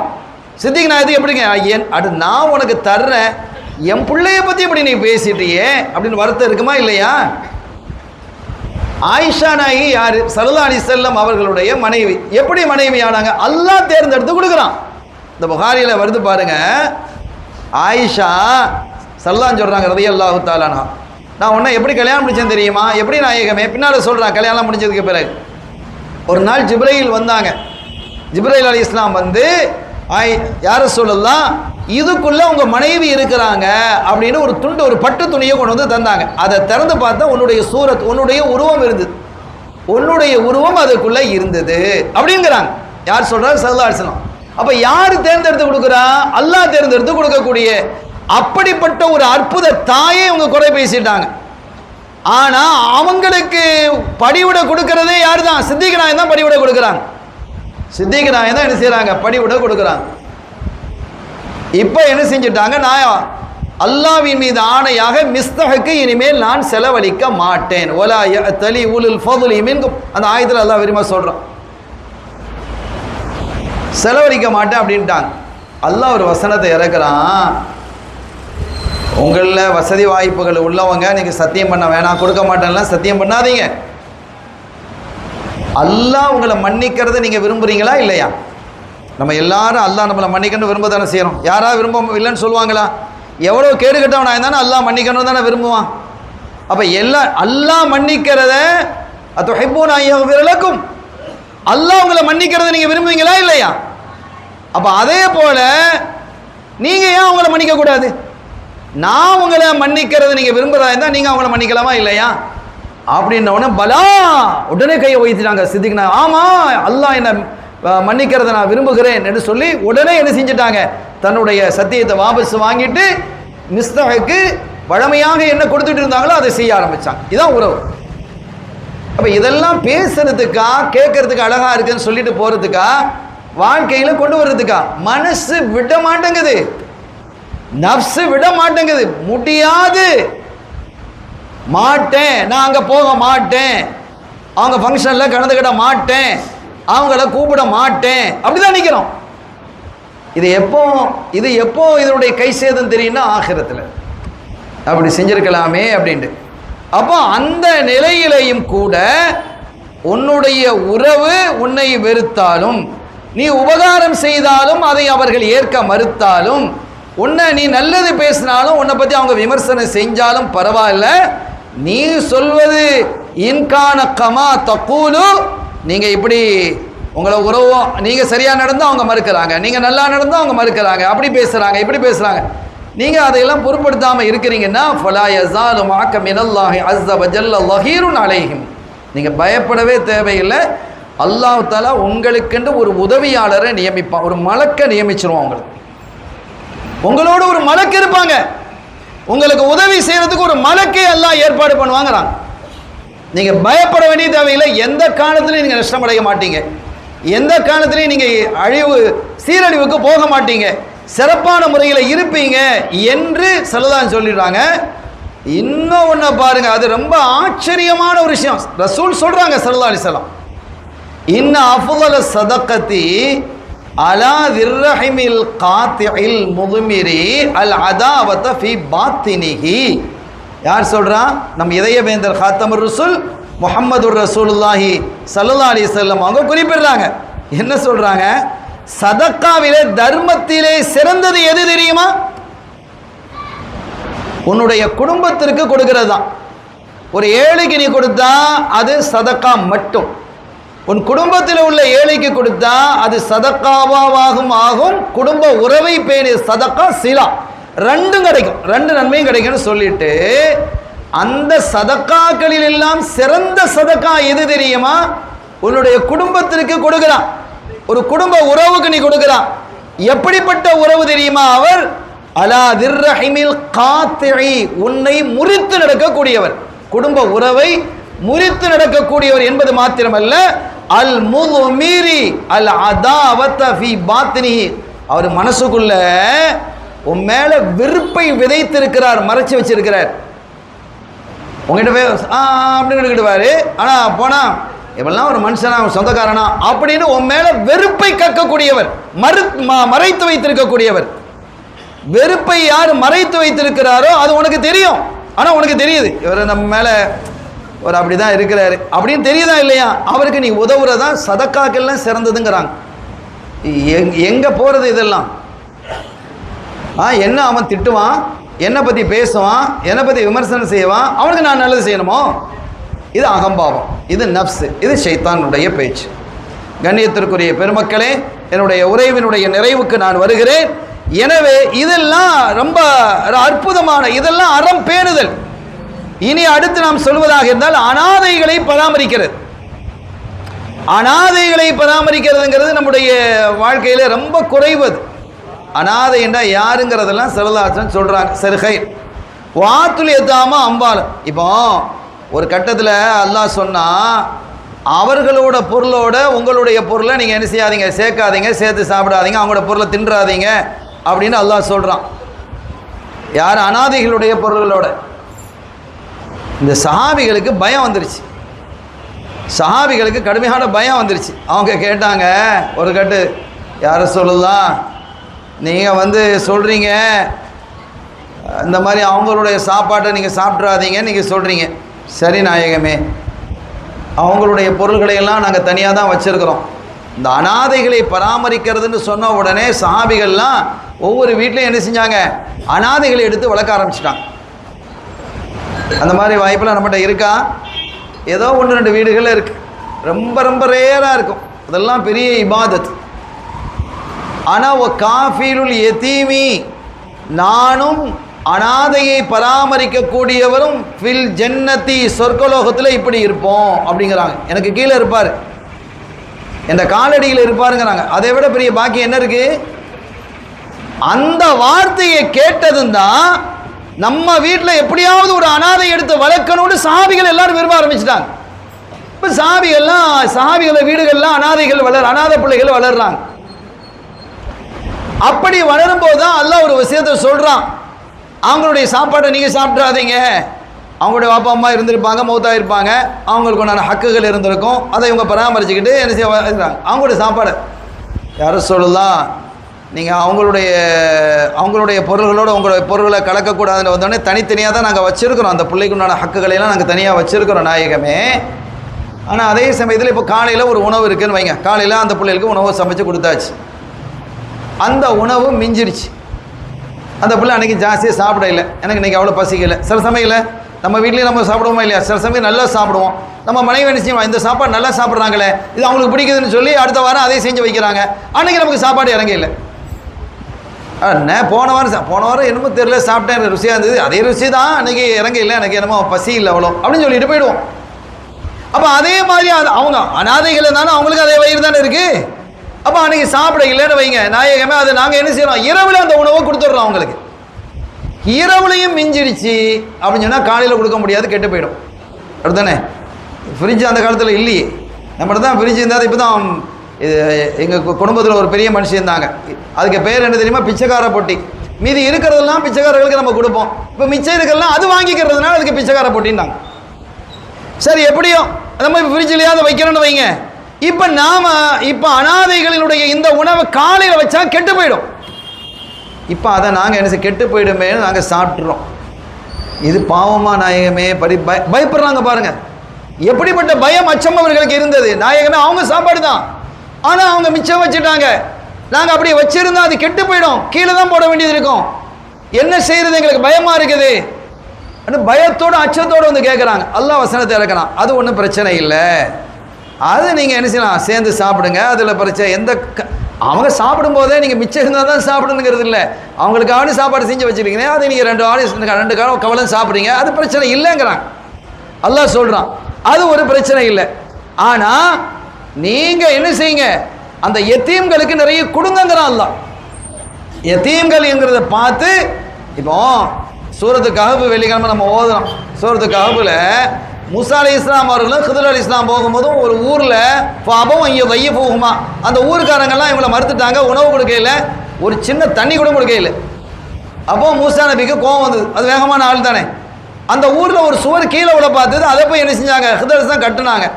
அப்போ இவங்க சொன்னாங்க, இந்த ஊருக்காரன் ஆக பகீலாக இருக்கிறான், வந்தது ஒரு நபின்னு கூட பார்க்காம அவன் ஒன்றுமே ஒரு உபகாரம் செய்யாமல் இருக்கிறான், அவன் ஊரில் இருக்கக்கூடிய ஒரு சுவர் கீழே விழுந்தா விழுது, எப்படி போயிட்டு போகுது, அதையே போய் நம்ம கெட்டணும் அப்படின்னு கேட்குறாங்க. இது நியாயமான ஒரு பேச்சு. ஆனால் அவங்க சொன்னாங்க, அதுக்கு பதில் சொல்லும்போது, இந்த சுவத்துக்கு கீழே ஒரு அனாதை பிள்ளையினுடைய சொத்து இருக்கு, அந்த ஊர்க்காரர்கள் உபகாரம் செய்யலைன்னாலும் அனாதைகளுக்கு உபகாரம் செய்யணும், அவங்களுடைய சொத்தை பாதுகாக்கணுங்கிறத குர்ஆன் மூலமாக அல்லாஹ் நமக்கு சொல்கிறான். அப்போ இது ஒரு பெரிய பாக்கியம் என்பதை நாம் விளங்கிக் கொள்ளணும்.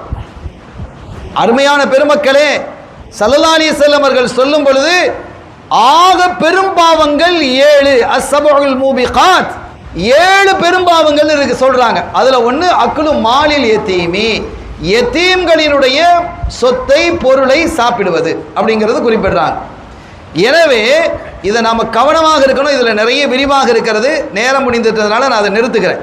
கண்ணியத்திற்குரிய பெருமக்களே, இதையெல்லாம் நாம் சரியாக பேணுவதற்கு பெயர் தான் அறம். நம்ம இப்போ ஆத்திச்சூடியில் கூட நம்ம ஸ்கூலில் படிப்போம், அறம் ஆத்திச்சூடி அறம் செய்ய விரும்பு அப்படின்ட்டு. அதுக்கு கூட ஒரு விளக்கம் ஒரு அறிஞர் சொல்கிறார். அறம் செய்ய விரும்புனா அறம் செய்ய தேவையில்லையா, அறம் செய்ய விரும்ப நல்லது செய்யணும்னு நினச்சா போதுமா அப்படின்னு ஒரு கேள்வி எழுப்புறார். அப்படி அல்ல, அதுக்கு அவர் விளக்கம் சொல்கிறார், அழகான விளக்கம். எந்த ஒன்றை விரும்புவானோ அதை திரும்ப திரும்ப ஒருத்தர் செய்வான், அப்படி தானே? சரி, எப்பமா ஒருத்தர் செஞ்சுட்டு போவோம் அப்படின்னா அதை செய்கிறது. ஆனால் எதை ஒன்று விரும்புகிறோமோ அதை, ஒரு உணவு பிடிக்குதுன்னா அதை திரும்ப திரும்ப சாப்பிடுவான், ஒரு ட்ரெஸ்ஸு பிடிக்குதுன்னா அதை திரும்ப திரும்ப போடுவான். அதே மாதிரி அறம் செய்ய விரும்பு என்று ஔவையார் நாங்கள் சொல்லி தந்ததனுடைய நோக்கமே நீ அடிக்கடி அதை செய்துகிட்டே இருக்கணும், அந்த நல்ல காரியத்தை நீ காலமெல்லாம் ஆற்ற வேண்டும் என்பதற்கு தான் ஒரு தமிழ் அறிஞர் விளக்கம் கொடுக்கிறார். இப்போ இதைத்தான் கண்மணி ஸல்லல்லாஹு அலைஹி வஸல்லம் அவர்கள் வாழ்க்கை முழுவதும் அறமாக இருக்க வேண்டும் என்று விரும்பினார். என்னுடைய உம்மத்துக்கள் என்னுடைய வாழ்க்கையினுடைய ஒவ்வொரு பகுதியும் அறம் நிறைந்ததாக இருக்க வேண்டும் என்று என்ன செஞ்சாங்க, விரும்பினார்கள். அத்தகைய ஒரு அறம் நிறைந்த வாழ்க்கையாக நம்முடைய வாழ்க்கை அமைவதற்கு வல்ல அல்லாஹ் தௌஃபீக் செய்வானாக. இந்த மஜ்லிஸை அல்லாஹ் கபூல் செய்வானாக. நாதாக்களினுடைய ஃபைது என்று சொல்லக்கூடிய பேரருளை நம் மீது அல்லாஹ் தஆலா சொரிந்தருள்வானாக. இந்த மஜ்லிஸை அல்லாஹ் கபூல் செய்து நம் நாட்டு தேட்டங்களை நிறைவேற்றி நம் பாவப்பிழைகளை மன்னித்து நம்முடைய குறைகளை மறைத்து துன்யா ஆகிரத்தினுடைய எல்லா பாக்கியங்களையும் அல்லாஹ் நமக்கும் நம்முடைய சந்ததிகளுக்கும் தந்தருள் வாழிப்பானாக. பிஹக்கி ஹபீபிஹி ஸல்லல்லாஹு அலைஹி வஸல்லம். எல்லாம் வல்ல அல்லாஹ்வின் அருளையும் ஸல்லல்லாஹு அலைஹி வஸல்லம் ஷஃபாத்தையும் பெறுவோமாக. வாஹிர் தாவானா அல்ஹம்துலில்லாஹி ரப்பில் ஆலமீன். வஸ்ஸலாமு அலைக்கும் வரஹ்மத்துல்லாஹி வபரகாத்துஹு.